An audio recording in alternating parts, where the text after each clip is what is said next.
Hey guys, StarCraft here, me and Ingrid, and we're about to go in and see Shazam. I'm really looking forward to this, more than I did Captain Marvel. What about you?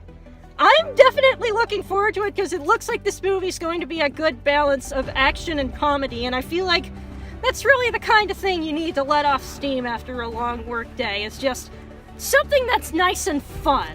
Exactly, and I'm, again, looking forward. Like, everything looking up to this felt like they didn't show you everything. And yes, a lot of trailers showed samey stuff, but again, what it showed you is all you need to know. And you know, it's not going to spoil everything, even though some things have, but yeah, I cannot wait. I've heard all the great buzz about this from legitimate people, not just journalists who were obviously like, oh, this matched what I wanted to see on the screen. No. These were from actual people who got to see it early, and I trust them. So we'll talk to you all later after the movie. See you at the other end. Hey guys, we just got out of the movie, and oh my god, it was so good. It was so good. Now, we're going to be first doing a spoiler-free review. Once I'll put the timeline right around here when of where to skip to. But for right now, like, we'll do spoilers at the end. But for the spoiler-free review, yeah, it was good, wasn't it? Yes. My expectation was I was just going to get a pretty good action comedy kind of movie. What I got was something that ran the whole range of gamut of emotion. There were times where I felt a little bit misty-eyed. There were some times where the movie that legitimately scared me and got pretty dark at times. It's but yeah, it managed all of them with a lot of really good timing. And can I say that the theater was basically an uproar with laughter every 5 minutes or so? Exactly. And the acting was really good. I mean, all the kids. Zachary Levi, perfect as Shazam. Mark Strong finally really gets a role besides Sinestro that he could sink his teeth into and actually be in throughout most of the movie as opposed to just, briefness in the beginning. I mean, he was perfect as Sinestro in Green Lantern, probably one of the best things of that movie, but in this, as Savannah, he just completely stole the show. Oh man, it's just, there's just something about an old bald dude that's just so intimidating. He was Lex Luthor practically. He was like magical Lex Luthor. Oh man, and you just had this presence throughout the entire movie that was just great. Exactly, and then you had, the kids were great. No spoilers on the rest of that part, but the kids were great. Everything about this, Freddie, Billy, even Mary and all that stuff. I mean, yeah, okay, no spoilers, and this is not a spoiler, but it follows the New 52 version. So Billy is adopted by a bunch of into foster kids. And he and Mary don't seem to be related at all like they are in the comics. And, one big difference unlike the New 52 is this is a mixture, between his old pre-crisis self and his New 52 self. He's not a dick. He is not a dick in here. Would you agree with that? He's definitely not a dick. He's just an average kid, really, doing average things you would expect a 14 to 15-year-old to do. Exactly, which they kept making that a joke. Like, he's 14. Oh, I'm about 15. But yeah, everything that's and the special effects were good. I did not see a bad special effect. I mean, any place where they probably could have been bad special effects, it was at night. Where, obviously you could probably get away with that. It's like, you don't necessarily have to overcome all of your shortcomings. You just have to play off of what you're strong at.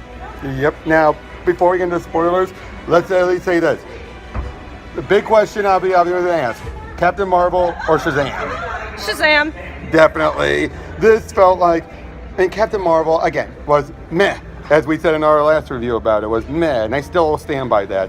This, though, really felt like it's fun. It is just, it's right up there with Wonder Woman and Aquaman. Take my word for it. Everything people have been saying good about this is true. I can find very little to fault about it. I mean, I think the biggest thing we came up with is that the glass... in a bus. That's in the trailers. Don't worry, that's in the trailers. When he catches the bus, the glass does not break. It's like, okay.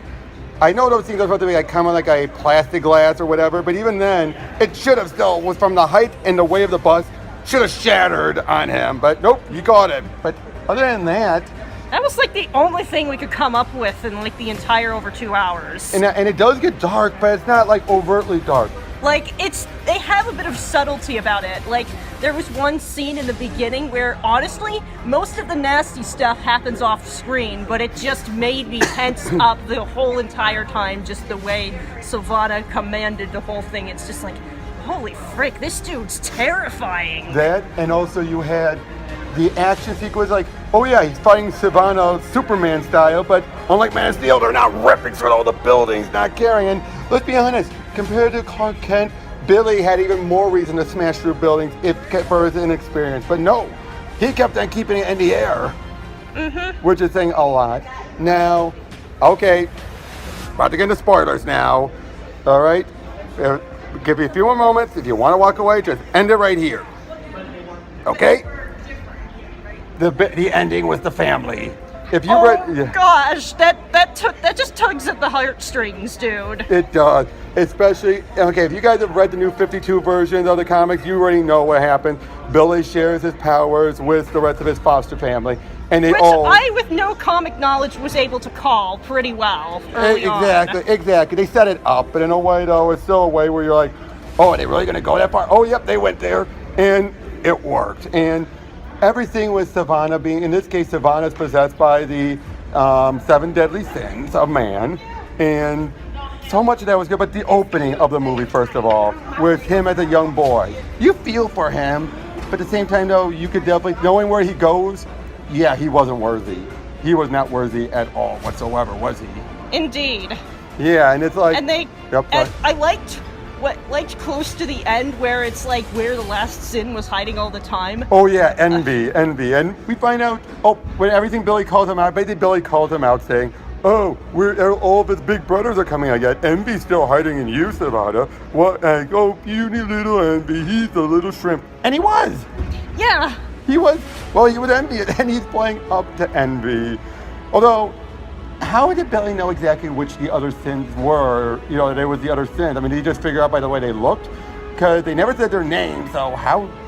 That's by far probably the only confusing part. Was like, how did he figure out that was Envy was the last one? Like, he counted them all up, and yet it's like, how does he know? How do you know which ones are which? Yeah. And now, unless that's the wisdom of Solomon speaking, because, you know, he's supposed to have the great wisdom. Oh, yeah, that would definitely make a lot of sense. Oh, we should have mentioned this in the non-spoiler portion, but just the kids, the rest of the kids, like Darla. Oh, man, they all had so much personality to them. Except for Pedro. Yeah. And Eugene was okay, let's be honest, Darla and Freddie get the most. Oh, Besides Billy, those two get the most. But Darla is so adorable. I know, it's just... And Freddie, I don't like about Freddie is that, oh yeah, he's a brat. But at the same time, you do feel for him. It's the one thing I love about it. Yes, he and Billy get into a fight. And basically he feels like, but they're both in the wrong. Yeah, no one was really right in that situation. Exactly. It's like, oh yeah.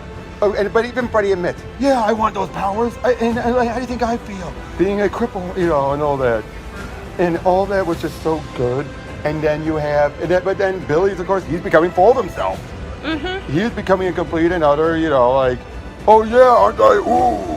Mm-hmm. And now, the other big thing that's a big difference, this is a big deviation from any interpretation. Billy's mom. No dad. His dad's in jail. And now in most versions of it, I can tell you, his dad's usually an important part in some way, shape, or form. This, it's about his mom. And she abandoned him. Well, not directly. We reveal, and what I love is in the beginning, it seems so idealized. Like, yeah. She just is missing. And basically the kid clinging on to that remembrance. But then we find out later, oh no, because basically his mom had him when he was 17.